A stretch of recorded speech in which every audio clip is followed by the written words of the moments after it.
মানুষ বাঁচতে দেয় না, আবার মরলে আফসোস করে। জীবিত থাকতে প্রশংসা উৎসাহ কেউ দেয় না, মারা যাওয়ার পরে সবাই লাইন ধরে শুধু প্রশংসাই করে। সেজন্য দুনিয়াতে যতদিন বাঁচবেন মাথায় রাখবেন, আপনি ছাড়া আপন আর কেউ নেই দুনিয়াতে। যদি আপন খুঁজতে চান, আপনি পাবেন একমাত্র নবী রহমাতুল্লিল আলামিন আর আপনার রব্বুল আলামিন। সব স্বার্থের খেলা, সময়ের চাহিদা, প্রয়োজন মাত্র। প্রিয়জন আর প্রয়োজনের মধ্যে আসমান জমিন পার্থক্য।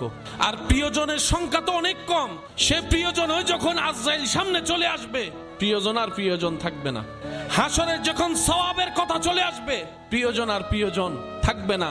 কারণ মানুষ সবাই দিন শেষে নিজেরটাই ভালো বোঝার চেষ্টা করে, অন্যের মুখে হাসি কেড়ে নিয়ে হলো নিজে হাসার চেষ্টা করে। যতদিন বাঁচবেন তাওয়াক্কুলটা রবের উপর রাখবেন, দিলটা উজাড় করে আপনার আবার নবীকে মোহাব্বত করবেন। বেশি বেশি ইস্তেগফার করব, বেশি বেশি দরুদ পড়ব, সাধ্য মোতাবেক সৃষ্টির উপকার করব, নিজে সয়ে যাব, অন্যকে সুখে রাখার